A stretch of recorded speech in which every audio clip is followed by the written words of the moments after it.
अस्सलाम वालेकुम दोस्तों, उम्मीद करना सारे ठीक हो। सो मैं ठीक हूँ। तो सदी पे यूट्यूब चैनल मलिक आजम व्लॉग वीडियो शुरू करूँ तो पहले सारे चैनल सब्सक्राइब करना, उस बाद शुरू करना आज की मज़ेदार वीडियो।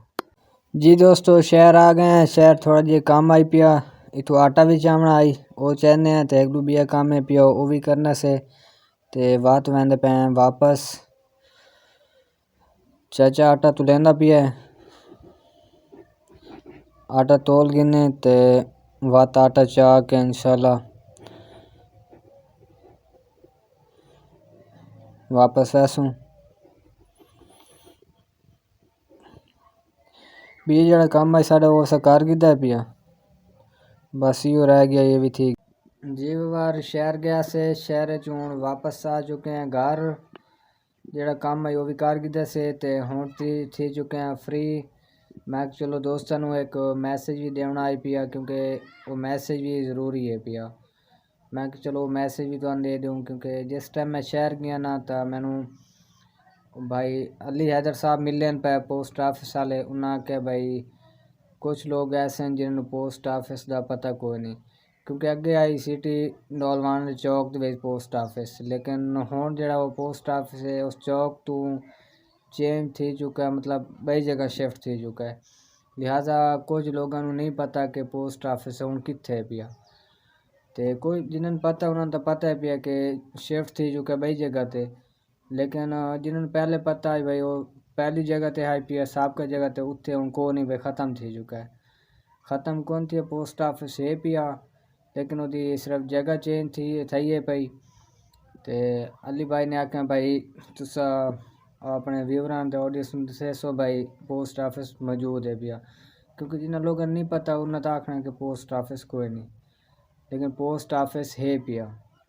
उदू तो इंशाल्लाह कल वीडियो बनासूँ पूरी, तो जी डिटेल है पई जड़ा उहदा एड्रैस है पिया वो भी तुहानू कल वाली वीडियो दसेसूँ पोस्ट ऑफिस का जिहड़ी जगह तो हुण है पिया पोस्ट ऑफिस उहदा तुहानू एड्रैस भी देसूँ जगह भी दिखासूँ। तो बाकी जी वो इनफॉर्मेशन है भाई जी ज़रूरी है तुहाडे वास्ते, मतलब कुछ होंदी है जी इनफॉर्मेशन जी ज़रूरी होंदी वो भी तुहानू दसेसूँ।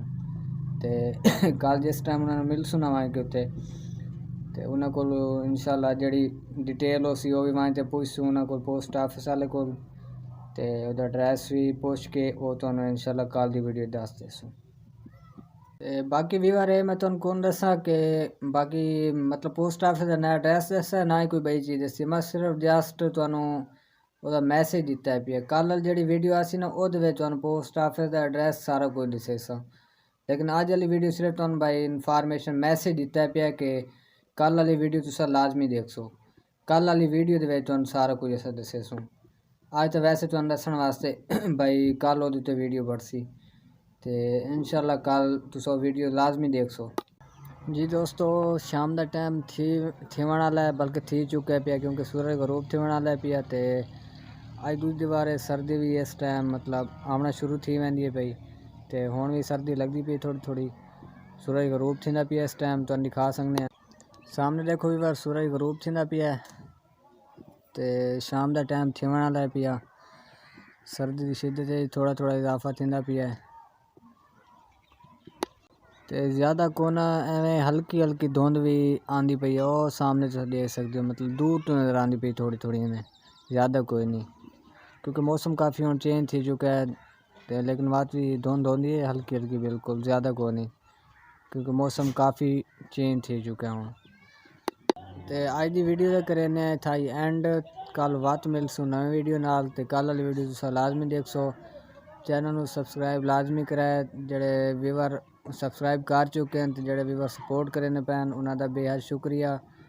अल्लाह पाक तुहानू खुश रखे। तो उस तो इलावा शेयर कमेंट भी लाजमी किया करो, वीडियो ने स्किप ना किया करो, वीडियो पूरी डिठी करो। कल बात मिलसूँ नवी वीडियो नाल, तो इंशाल्लाह अल्लाह पाक तुहानू खुश रखे। कल बात मिलसूँ नवी वीडियो नाल, तब तक के लिए अल्लाह हाफिज़।